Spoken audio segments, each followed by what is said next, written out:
नमस्कार, मेरा नाम काशीनाथ मलाकर है और आपका स्वागत करता हूं आपके अपने ही चैनल में। मैं काशी सर आपके लेकर आया हूं आज एक इम्पॉर्टेंट टॉपिक और वायसराय के बारे में पढ़ेंगे जो कि हमारे एग्जाम के लिए काफ़ी इंपॉर्टेंट है। तो चलिए वीडियो की शुरुआत करते हैं। वायसराय की बात करता हूँ आपसे। Sorry viceroy. तो सबसे पहले समझेंगे कि वायसराय का मतलब क्या होता है। देखिए वायसराय का मतलब क्या होता है। तो वायसराय का मतलब क्या होता है। Viceroy, viceroy. वायस का मतलब क्या होता है। वायस का मतलब होता है के स्थान पर। क्या होता है, के स्थान पर। और रॉय का मतलब क्या होता है, राजा। यानी कि वो व्यक्ति, वो अधिकारी जो कि राजा के प्रतिनिधित्व करेगा, यानी कि राजा का प्रतिनिधि बनेगा, यानी कि जो राजा के स्थान पे कार्य को करेगा उसको वायसराय बोलते हैं। यानी कि वायस का मतलब क्या होता है, के स्थान पे या के बदले, और रॉय का मतलब होता है राजा। यानी कि राजा के बदले पे जो काम को करेगा, संभालेगा, उसको वायसराय कहा गया। तो ये बात कब की शुरू होती है। तो बात होती है 1800, जब ये 57 की क्रांति होती है उस समय की बात होती है। उस समय गवर्नर जनरल की पदवी को खत्म करके, किसकी पदवी, तो गवर्नर जनरल की पदवी को खत्म करके वायसराय की पदवी को शुरू किया जाता है।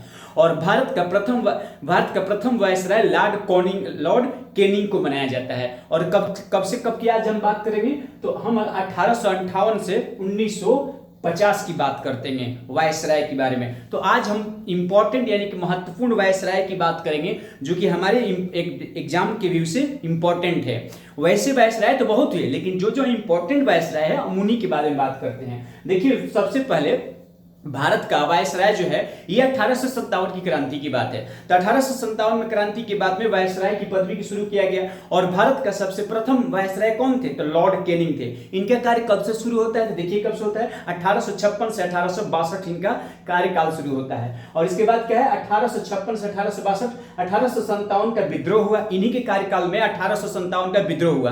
क्वेश्चन पूछता है कि 1857 के कार्यकाल में, 1857 जब हुआ था विद्रोह, उस समय कौन वायसराय थे, तो लॉर्ड केनिंग थे। और भारत का पहला वायसराय कौन थे, तो लॉर्ड केनिंग सॉरी।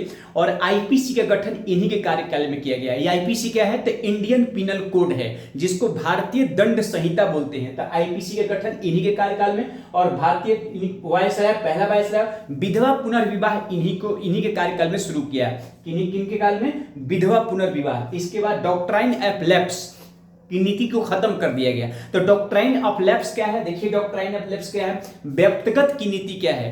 तो ये इसने किसने शुरू किया था, तो डलहौजी ने शुरू किया था। तो ये डॉक्ट्राइन ऑफ लैप्स क्या है, कि राज्यों को अपने में विलय कर लेना, राज्यों को अपने में मिला लेना, इसको बोलते हैं डॉक्ट्राइन ऑफ लैप्स बोलते हैं। और ये होता क्या है कि डलहौजी क्या करता था कि रोज जो राजा जिस राज्य पर राज्य करता था और उसका पुत्र नहीं था, और वो किसी दूसरे को मतलब पुत्र गोद में ले लेता था, किसी गोद में लिए हुए पुत्र को अगर अपना उत्तराधिकारी बनाता था, तो ये क्या करता था कि उस राज्य को ये हड़प लेता था, जिसको हड़प नीति के भी जानते हैं। तो हड़प नीति और डॉक्ट्राइन ऑफ लैप्स किसने खत्म किया, लॉर्ड केनिंग ने खत्म कर दिया।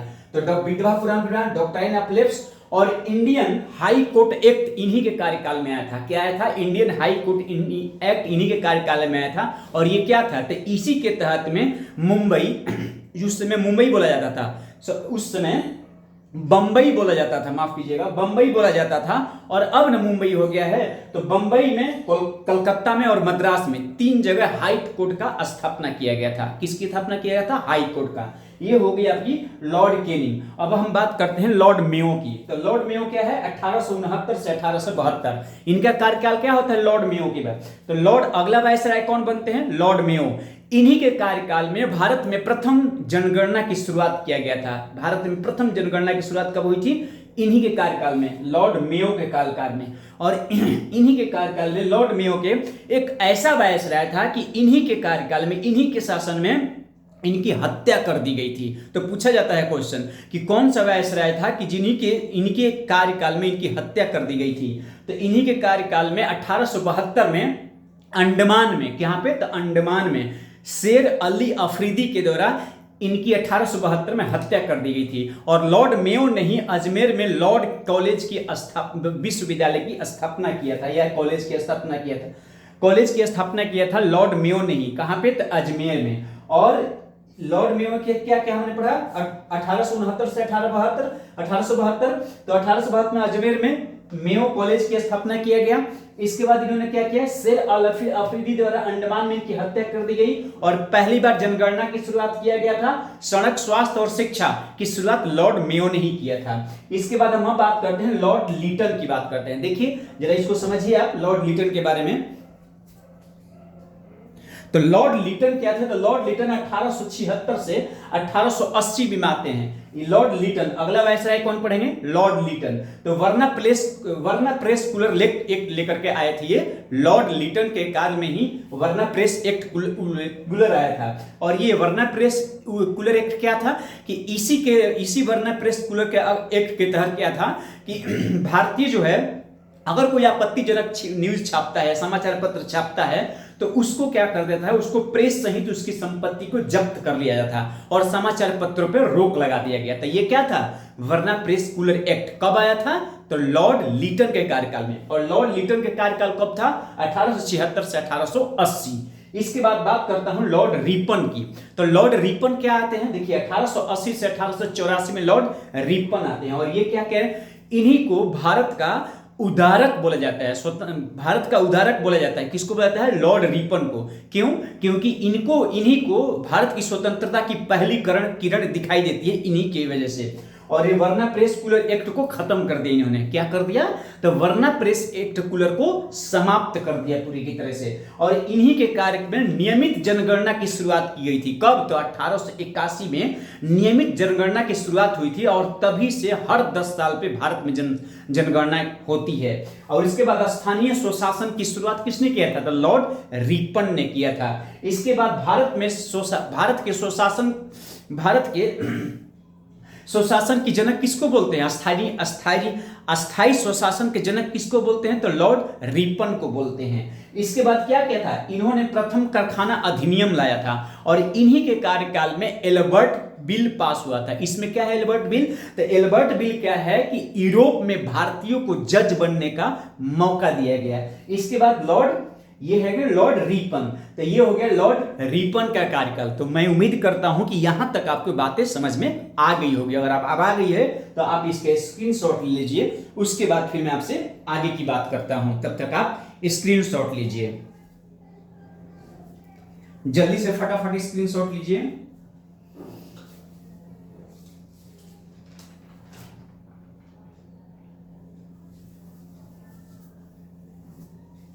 उम्मीद करता हूं कि आपने स्क्रीनशॉट ले लिया होगा। चलिए तो शुड बी रफ, तो रफ कर देते हैं। इसके बाद हम बात करते हैं आपसे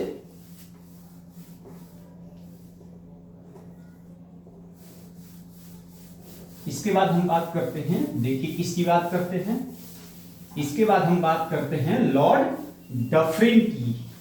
लॉर्ड रिपन के बाद कौन आते हैं, लॉर्ड डफरिन आते हैं। कौन आते हैं, लॉर्ड डफरिन आते हैं। तो अब हम बात करते हैं लॉर्ड डफरिन की। लॉर्ड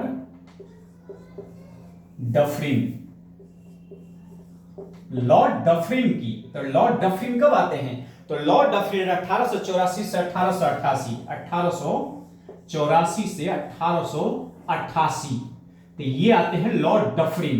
और ये क्या करते हैं, देखिए लॉर्ड डफरिन क्या करते हैं, इन्हीं के कार्यकाल में कांग्रेस की स्थापना किया गया था। इनका कांग्रेस पार्टी की स्थापना किया गया था। कांग्रेस पार्टी का स्थापना किया गया था इन्हीं के कार्यकाल में। तो पूछा जाता है कि जब भारतीय कांग्रेस की स्थापना हुई तो उस समय वायसराय कौन थे, तो लॉर्ड डफरिन थे।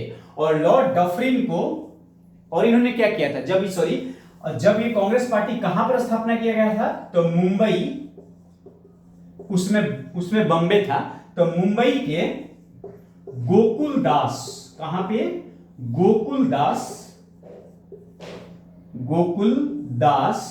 कहां पे, तो गोकुलदास संस्कृत महाविद्यालय, कहां पे किया गया था, महाविद्यालय में किया गया था। और इसके अध्यक्ष कौन थे, किया गया था, और इसके अध्यक्ष कौन थे, ए ओ ह्यूम। अध्यक्ष कौन थे? अध्यक्ष कौन थे? ए ओ ह्यूम इसके अध्यक्ष थे। ए ओ ह्यूम क्या थे? अध्यक्ष थे इसके। तो कांग्रेस पार्टी की स्थापना कब किया गया था? तो लॉर्ड डफरिन के काल के में। अध्यक्ष कौन थे? ए ओ ह्यूम थे। कहां किया गया था? तो मुंबई के गोकुलदास संस्कृत महाविद्यालय में किया गया था। इसके बाद आपसे बात करता हूं लॉर्ड कर्जन की। तो लॉर्ड कर्जन देखिए कब से कब आते हैं। शुड बी रफ कर दिया जाए, देख लीजिए। तो शुड बी रफ। तो लॉर्ड डफरिन की बात करता हूं लॉर्ड कर्जन की। देखिए लॉर्ड कर्जन क्या क्या लेकर आते हैं और क्या क्या हुआ इनके कार्यकाल में। लॉर्ड कर्जन, उसके बाद आते हैं लॉर्ड कर्जन। और लॉर्ड कर्जन का काल का क्या होता है? 1899 से 1905 इनका कार्यकाल होता है लॉर्ड कर्जन का। इन्होंने क्या किया? बंगाल का विभाजन इन्हीं के कार्यकाल में हुआ। बंगाल का विभाजन इन्हीं के कार्यकाल में हुआ। और इनके कार्यकाल में क्या हुआ? भारतीय विश्वविद्यालय अधिनियम पास किया गया। भारतीय विश्वविद्यालय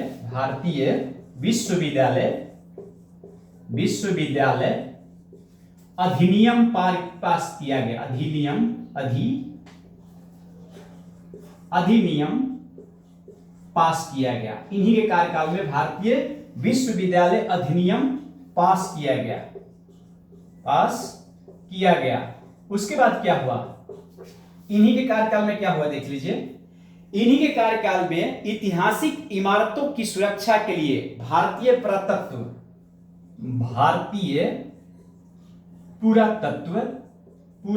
ये क्वेश्चन आता है। भारतीय पुरातत्व विभाग की स्थापना किया गया। विभाग की स्थापना किया गया। और इनके कार्यकाल में क्या हुआ? देखिए क्या हुआ। इन्हीं के कार्यकाल में सिंचाई आयोग, पुलिस आयोग और विश्वविद्यालय आयोग। इन्हीं के कार्यकाल में सिंचाई आयोग, क्या क्या? तो सिंचाई आयोग, पुलिस आयोग, ये आता है क्वेश्चन। पुलिस आयोग और विश्वविद्यालय आयोग। विश्वविद्यालय आयोग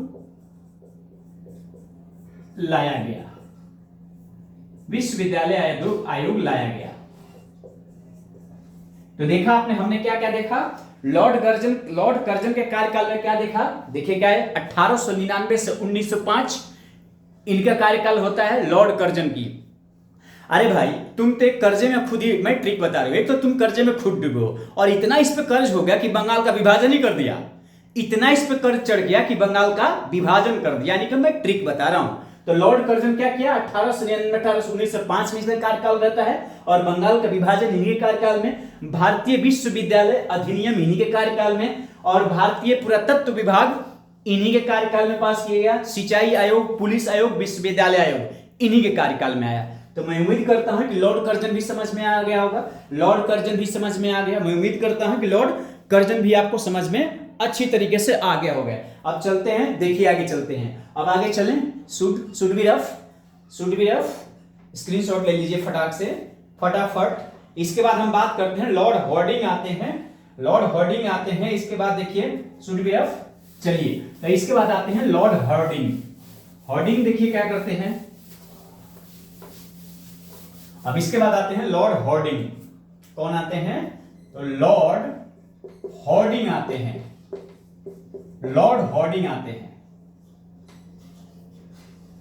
तो लॉर्ड हॉर्डिंग से कब से? 1910 से लेकर के 1916 इनका कार्यकाल होता है। कभी कभी कार्यकाल ही पूछ लेता है बयान करने के लिए। तो इन्होंने क्या किया? इन्होंने अपने पद संभालते के साथ में बंगाल विभाजन को रद्द कर दिया। बंगाल विभाजन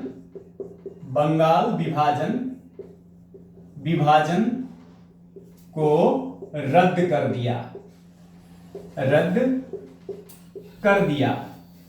बंगाल विभाजन को क्या कर दिया इन्होंने? रद्द कर दिया।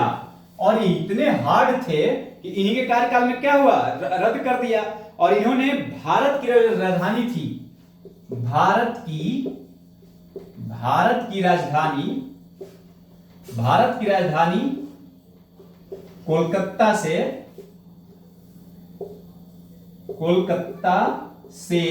दिल्ली स्थानांतरित किया गया इन्हीं के कार्यकाल में। दिल्ली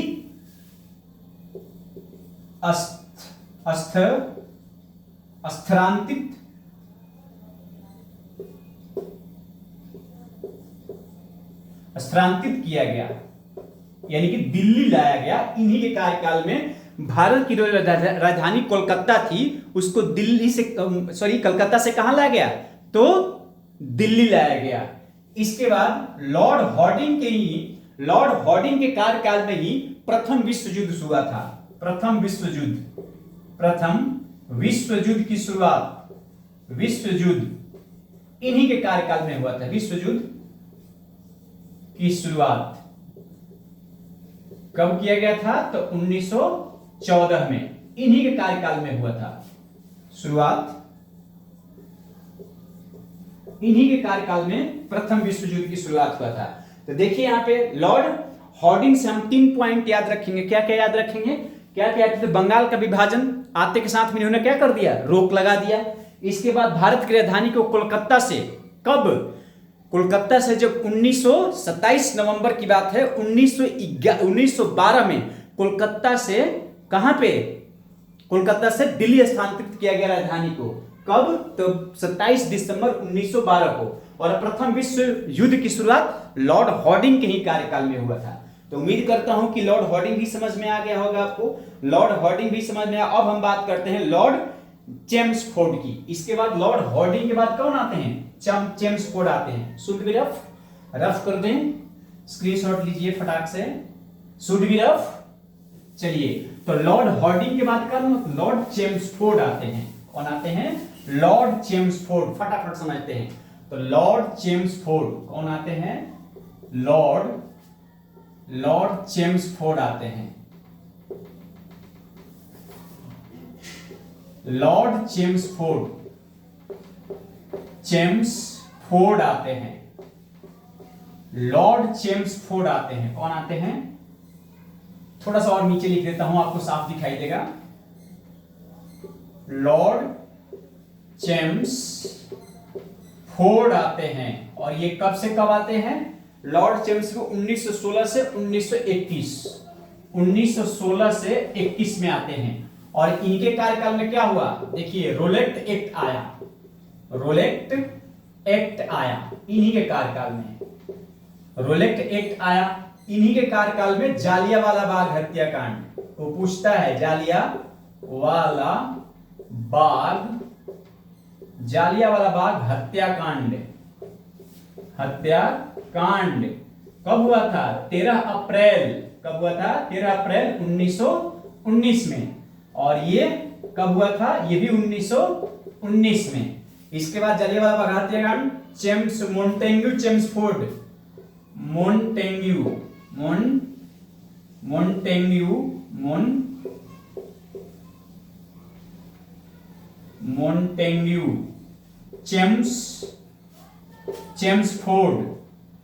चेम्सफोर्ड अधिनियम इन्हीं के कार्यकाल में आया था।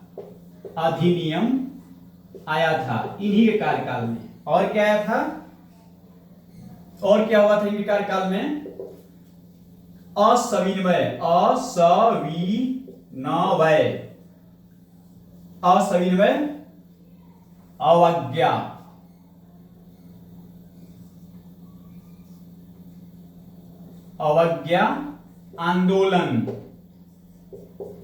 अवज्ञा आंदोलन की शुरुआत।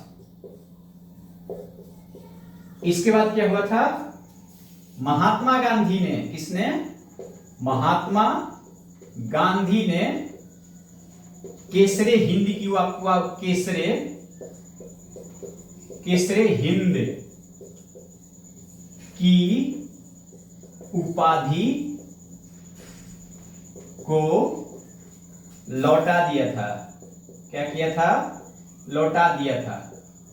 देखिए, तो देखिए हमने क्या किया, चेम्सफोर्ड के बारे में हम पढ़ेंगे। तो चेम्सफोर्ड क्या है? तो चेम्सफोर्ड ये वायसराय थे कि 1916 से 1921 में इनका कार्यकाल होता है। और क्या क्या इनके घटना में रोलेक्ट एक्ट इन्हीं के कार्यकाल में आता है। क्या क्या आता है? तो रोलेक्ट एक्ट इन्हीं के कार्यकाल में आता है। सविनय अवज्ञा आंदोलन की शुरुआत इन्हीं के कार्यकाल में होता है। किसने किया था? तो महात्मा गांधी ने किया था। इसके बाद क्या हुआ? जालियांवाला बाग हत्याकांड इन्हीं के कार्यकाल में हुआ था। कब हुआ? 13 अप्रैल 1919 को। ये पंजाब में पड़ता है। उसके बाद क्या हुआ?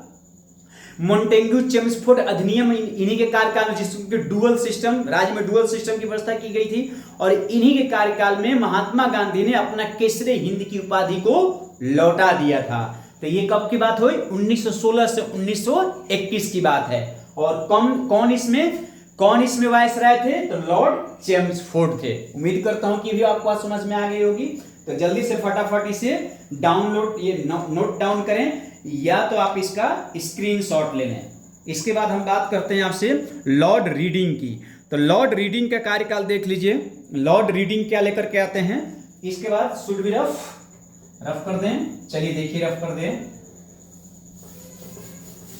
लॉर्ड रीडिंग आते हैं, और लॉर्ड रीडिंग कब आते हैं? 1921 से लेकर 1926 तक आएंगे लॉर्ड रीडिंग। इसके बाद हम बात करते हैं आपसे लॉर्ड रीडिंग की। लॉर्ड रीडिंग का कार्यकाल होता है 1921 से लेकर के 1926। इनके कार्यकाल में क्या हुआ? देखिए, इनके चोरी चोरा कांड इन्हीं के कार्यकाल में हुआ। और इन्हीं के कार्यकाल में क्या हुआ? चोरी चोरा कांड हुआ 1921 से लेकर के 1926। उसके बाद काकोरी ट्रेन डकैती कांड, जिसको बोलते हैं काकोरी ट्रेन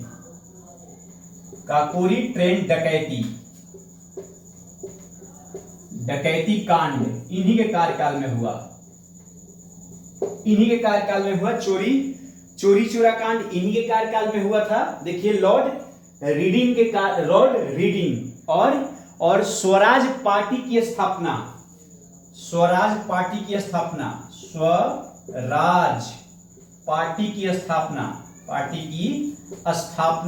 इन्हीं के कार्यकाल में हुआ था। और 1923 में किया गया था, जिसके अध्यक्ष कौन थे? लाला लाजपत राय थे। और स्वराज पार्टी के अध्यक्ष कौन थे? तो लाला लाजपत राय थे। अध्यक्ष कौन थे इसके? तो लाला लाजपत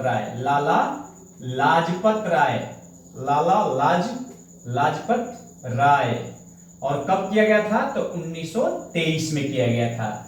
तो चलिए लॉर्ड रीडिंग की बात करता हूं। तो लॉर्ड रीडिंग के कार्यकाल में क्या हुआ था? तो चोरी चोरा कांड हुआ था। ये चोरी चोरा कांड क्या है? तो गोरखपुर में एक स्थान पड़ता है, यूपी के गोरखपुर में एक स्थान पड़ता है चोरी चोरा कांड। और वहां पे क्या हुआ कि चोरी चोरा कांड में क्या हुआ कि वहां पे भारतीय जो है सम्मेलन कर रहे थे, सभा कर रहे थे। तब तक पुलिस की जो भीड़ आती है उसको गोलियां चला देती है। और इस भीड़ ने गुस्सा करके क्या किया? उस थाने में आग लगा दिया। जब थाने में आग लगा दिया गया तो उसमें 22 पुलिसकर्मी जिंदा जल गए। उसको बोलते हैं चोरी चोरा कांड। और काकोरी ट्रेन डकैती कांड क्या हुआ? तो काकोरी ट्रेन डकैती कांड में इसमें अब इसको ट्रेन डकैती के नाम से काकोरी ट्रेन एक्शन के नाम से, डकैती नहीं है, ट्रेन एक्शन के नाम से जानते हैं। काकोरी ट्रेन डकैती एक्शन या कांड के नाम से जानते हैं। इसके बाद स्वराज पार्टी का गठन इन्हीं के कार्यकाल में हुआ था। किसके कार्यकाल में? तो लॉर्ड रीडिंग के कार्यकाल में। तो देखिए, आपने लॉर्ड रीडिंग हमने पढ़ लिया। इसके बाद हम बात करते हैं, देखिए जरा फटाफट इसका स्क्रीनशॉट लिए। और लॉर्ड रीडिंग के बाद किसकी बात करते हैं? तो लॉर्ड रीडिंग के बाद आते हैं लॉर्ड इरविन आते हैं। तो लॉर्ड इरविन आते हैं। चलिए शुड बी रफ कर दिया जाए। लॉर्ड इरविन को पढ़ेंगे। किसको पढ़ेंगे? अब लॉर्ड इरविन को पढ़ेंगे। देखिए लॉर्ड इरविन में क्या किया, लॉर्ड इरविन ने क्या किया। देखिए लॉर्ड इरविन का कार्यकाल क्या होता है। अब हम पढ़ेंगे लॉर्ड इरविन को पढ़ेंगे। और ये इसका कार्यकाल 26 से लेकर के 31 तक, 1926 से 31 तक इनका कार्यकाल होता है। और इनके कार्यकाल क्या होता है? साइमन कमीशन का गठन होता है। साइमन कमीशन का गठन होता है इन्हीं के काल में। कमीशन का गठन होता है। कमीशन का गठन इन्हीं के कार्यकाल में हुआ। और इन्हीं के कार्यकाल में क्या हुआ था, साइमन कमीशन का गठन हुआ। इसके बाद 3 फरवरी 1928 को साइमन भारत आता है, साइमन भारत आया था। और इसमें 7 विदेशी थे, इसमें थे 7 विदेशी थे। और इसी को लेकर के विरोध किया गया था कि साइमन गो बैक का नारा लगा था, साइमन गो बैक का नारा लगा था, साइमन वापिस जाओ, किसका नारा लगा था, वापिस जाओ। तो ये क्वेश्चन पूछा जाता है, वापिस जाओ, ये क्वेश्चन पूछा जाता है कि जब साइमन कमीशन भारत आया था तो उस समय वायसराय कौन थे, तो लॉर्ड इरविन थे। और लॉर्ड इरविन के ही कार्यकाल में साइमन कमीशन भारत आया। और क्या हुआ, महात्मा गांधी ने दांडी मार्च की यात्रा शुरू की थी। कब दांडी मार्च की यात्रा किया था, दांडी मार्च की यात्रा शुरू किया था, दांडी मार्च की यात्रा शुरू किया था। कब, तब 12 मार्च 1930 को दांडी मार्च की यात्रा शुरू किया था महात्मा गांधी ने। इसके बाद क्या है, 12 मार्च 1930 को महात्मा गांधी ने दांडी मार्च की यात्रा की शुरुआत किया था। और ये अपने साबरमती आश्रम से। और इन्हीं के कार्यकाल में इरविन समझौता हुआ था, इन्हीं के कार्यकाल में इरविन समझौता हुआ था। तो अब हम देखा हमने कि लॉर्ड इरविन 1926 से लेकर के 1931 साइमन कमीशन का गठन इन्हीं के कार्यकाल में। 3 फरवरी 1928 को साइमन कमीशन भारत आता है और जिसमें कि 7 विदेशी नागरिक थे। इसकी वजह से विरोध किया जाता है और इसी विरोध में लाला लाजपत राय को सर पे चोट लगती है, जिसकी वजह से उनकी मृत्यु वहीं पे हो जाती है। इसके बाद फिर दांडी मार्च की यात्रा शुरू किया गया था महात्मा गांधी के द्वारा इन्हीं के कार्यकाल में। और उसके बाद जल्दी से फटाफट इसका स्क्रीनशॉट लीजिए और फिर हम आगे बढ़ते हैं। इन्हीं के कार्यकाल में हमने देखा और 70वें अवज्ञा आंदोलन, मैंने एक चीज आपको मैं बताया था, असहयोग 1920 में असहयोग आंदोलन हुआ था, माफ कीजिएगा, उस समय असहयोग आंदोलन हुआ था। लेकिन 1931 में यानी कि इन्हीं के कार्यकाल में 70वें अवज्ञा आंदोलन हुआ था, यहां पे हुआ था। तो यहां पे क्या हुआ था, 70वें अवज्ञा आंदोलन,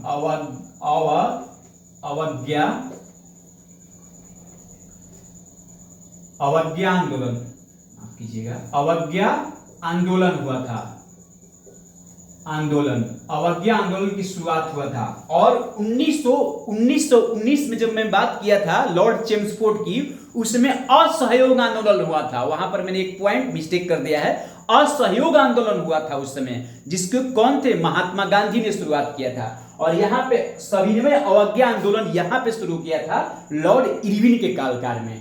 तो चलिए, हमने देखा 4 पॉइंट हमने यहाँ पे नोट किया हमने। इसके बाद हम पढ़ेंगे लॉर्ड इरविन के बाद अब कौन आते हैं, लॉर्ड विलिंगटन आते हैं। तो लॉर्ड विलिंगटन 31 से लेकर के 36, शुड बी रफ, देख लीजिए आप, रफ कर दिया जाए। लॉर्ड विलिंगटन आते हैं, इसके बाद कौन आते हैं, लॉर्ड विलिंगटन आते हैं। इसके बाद कौन आते हैं, लॉर्ड विलिंगटन आते हैं, लॉर्ड विलिंगटन, लॉर्ड विलिंगटन आते हैं, लॉर्ड विलिंगटन आते हैं 1931 से 36, लॉर्ड विलिंगटन आते हैं 1931 से 36। और इन्हीं के कार्यकाल में क्या हुआ था, भारतीय सरकार, भारतीय अधिनियम आया था, भारतीय अधिनियम पास हुआ था, भारतीय अधिनियम पास किया गया था, जिसमें कि 1935 में जो बर्मा की बात होती है ना, बर्मा जो म्यांमार के नाम से पहले बर्मा जो यानी कि बर्मा जो है और म्यांमार, तो इसके जो नाम से हम जानते हैं 1935 की ही बात है। तो ये हो गया लॉर्ड विलिंगटन क्या किया था कि 1935 में पारित हुआ था भारत सरकार अधिनियम, भारत सरकार, यहां पे भारतीय नहीं होगा, भारत सरकार अधिनियम पास हुआ था, भारत सरकार अधिनियम पास हुआ था 1935 की बात है। तो 1935 में ही भारत सरकार अधिनियम पास हुआ था। कब हुआ था? भारत सरकार अधिनियम पास हुआ था और इसी के अधीन में बर्मा को भारत से क्या किया गया था? अलग किया गया था। और 1935 में ही भारत से बर्मा को अलग किया गया था। किसको किया गया था? अलग किया गया था 1935 के अनुसार। 1935 भारत सरकार अधिनियम के द्वारा बर्मा को भारत से अलग कर दिया गया था। और उसके बाद क्या हुआ देख लीजिए। तो ये हो गया लॉर्ड विलिंगटन के ही काल में 1936 की बात करता हूं। और इन्हीं के कार्यकाल में क्या हुआ था? रेमजे मैकडोनाल्ड जो थे वो एक अधिनियम लेकर के आए थे, रेमजे मैकडोनाल्ड। तो ये कौन थे? रेमजे मैकडोनाल्ड कौन थे? तो ये ब्रिटेन के उस समय प्रधानमंत्री थे। तो ब्रिटेन के उस समय प्रधानमंत्री थे और ये एक अधिनियम लेकर आए थे 1932 में। तो 1932 में क्या लेकर आए थे? एक अधिनियम लेकर के आए थे। इसके बाद देखिए, तब तक आप समझिए।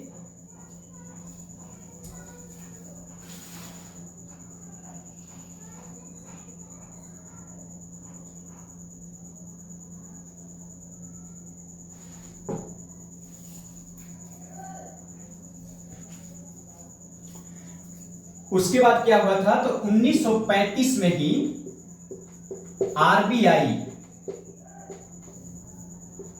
आरबीआई का गठन किया गया था। इसी अधिनियम के आरबीआई का गठन किया गया था।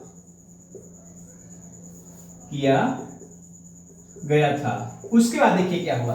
तो ये हमने लॉर्ड विलिंगटन के 1931 से 1936। तो भारत सरकार अधिनियम पास किया गया।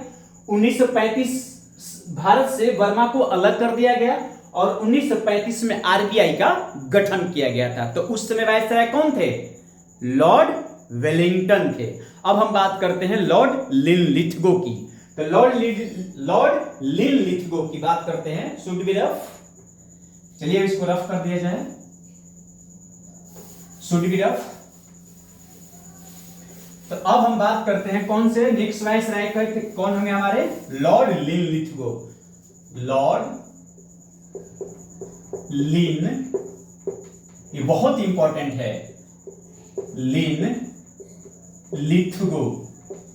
Lord Linlithgow. और इनका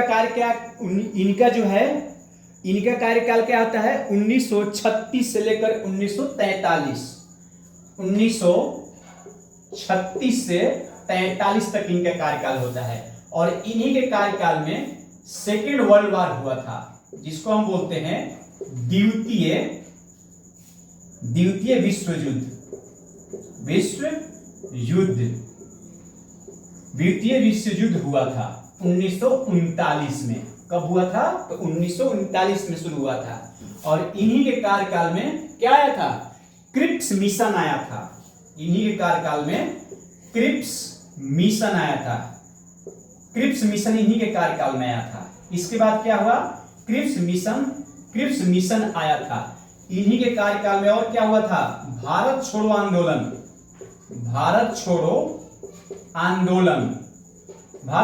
आंदोलन हुआ था।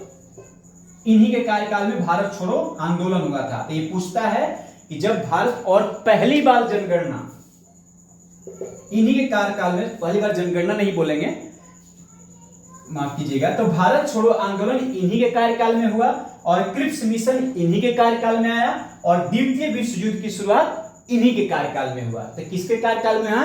तो लॉर्ड लिनलिथगो के कार्यकाल में हुआ। लॉर्ड लिनलिथगो के कार्यकाल कब से कब तक था? 1936 से 1943 तक। उसके बाद आप बात करते हैं नेक्स्ट वायसराय कौन बनेंगे हमारे? Lord Lithgow.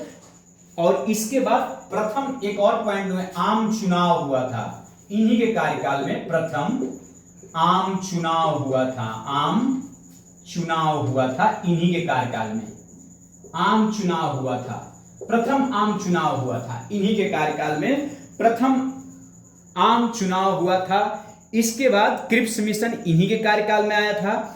नेक्स्ट प्रथम और सेकेंड वर्ल्ड वॉर इन्हीं के कार्यकाल में हुआ था।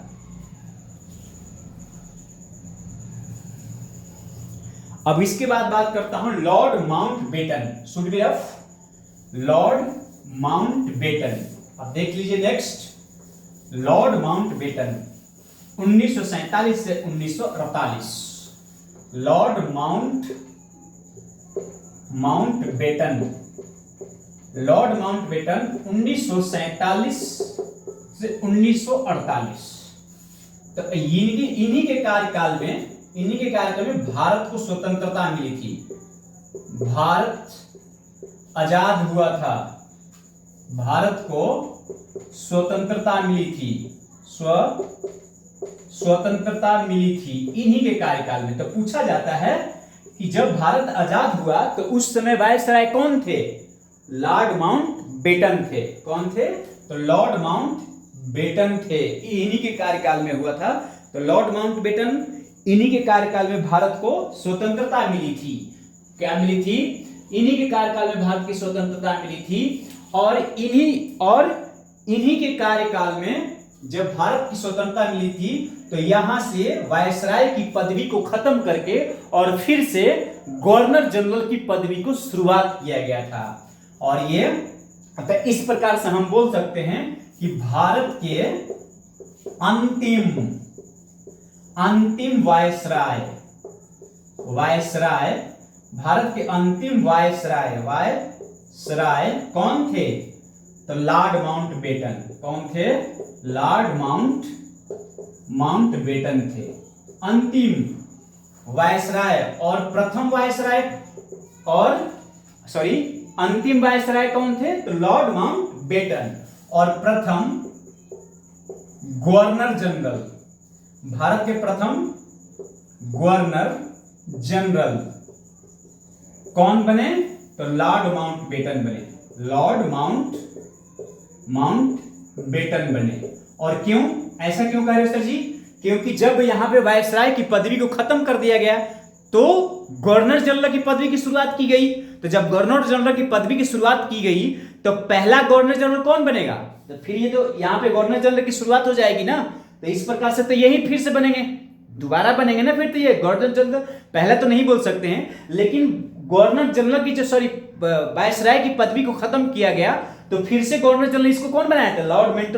लॉर्ड माउंटबेटन को बनाया जाता है। इसके बाद अंतिम वायसराय कौन थे? तो लॉर्ड माउंटबेटन थे। और उसके बाद बात करता हूं नेक्स्ट में कौन आएगा? Should be rough. इसके बाद नेक्स्ट वायसराय नेक्स्ट ऑफ कौन थे? गवर्नर जनरल सी राजगोपालाचारी। सी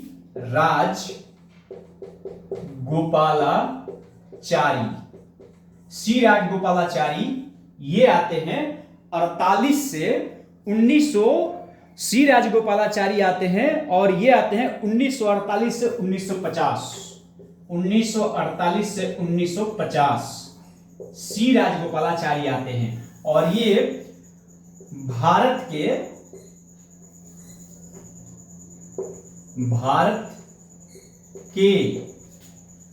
यानी कि अगर आपसे पूछा जाए कि प्रथम भारतीय गवर्नर जनरल कौन थे, अगर आपसे क्वेश्चन पूछा जाता है, देखिए कैसे कंफ्यूज करता है कि प्रथम भारतीय गवर्नर जनरल, प्रथम भारतीय गवर्नर जनरल,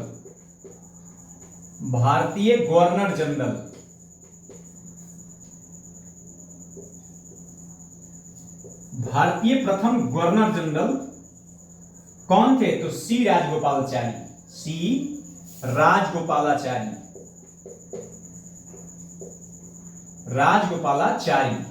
अगर देखिए क्वेश्चन कैसे घुमा के पूछता है कि प्रथम भारतीय गवर्नर जनरल अगर आपसे पूछे तो सी राजगोपालाचारी, और ऐसे पूछे कि भारतीय गवर्नर जनरल कौन थे, भारत के गवर्नर जनरल कौन थे, तो लॉर्ड माउंटबेटन। क्या बोलेंगे? Lord Mountbatten. अगर आपसे पूछता है कि प्रथम भारतीय गवर्नर जनरल कौन थे, तो सी राजगोपालाचारी। और इनका कार्यकाल कब से कब था? तो 1948 से 1950 तक इनका कार्यकाल था। तो इस प्रकार से हमारा गवर्नर जनरल इस प्रकार से हमारा वायसराय क्या यहीं पर लेसन खत्म होता है? तो चलिए एक बार इसको हम क्विक रिवीजन करते हैं। क्विक रिवीजन में क्या करते हैं, देखिए क्या करते हैं। सबसे पहले हम क्या देखेंगे, एक बार इसको रिवीजन करते हैं। तो 1857 की क्रांति की बात है। तो 1857 में क्रांति की शुरुआत हुई, यानी कि जब ये खत्म शुरुआत हुई तो उसी समय से वायसराय की पदवी को शुरू किया गया था। और लॉर्ड केनिंग जो हमारे भारत के प्रथम वायसराय बने थे। और इनके कार्यकाल में क्या क्या हुआ था? आईपीसी का गठन, विधवा पुनर्विवाह, आईपीसी के गठन, इसके बाद राज्यों में यानी कि कोलकाता, मुंबई और मद्रास में हाई कोर्ट की स्थापना किया गया था, विधवा पुनर्विवाह, आईपीसी का गठन किया गया था। और इसके बाद क्या किया था? डॉक्ट्रिन ऑफ लैप्स को खत्म कर दिया गया था, यानी कि हड़प नीति को खत्म किया गया था। इसके बाद कौन आते हैं? लॉर्ड मेयो आते हैं। और इन्हीं के कार्यकाल में भारत में पहली बार जनगणना हुआ था 1872 में। इन्हीं के कार्यकाल में शेर अफरीदी के द्वारा इनकी हत्या कर दी गई थी। और इसके बाद कौन आते हैं? लॉर्ड मेयो के बाद आते हैं लॉर्ड लीटन आते हैं। तो लॉर्ड लीटन ने क्या किया? इन्हीं के कार्यकाल में वर्ना प्रेस पुल एक्ट आता है, और जिसमें क्या होता है कि समाचार पत्रों पर रोक लगा दिया जाता है। उसके बाद आते हैं लॉर्ड रिपन आते हैं। तो लॉर्ड रिपन कब आते हैं?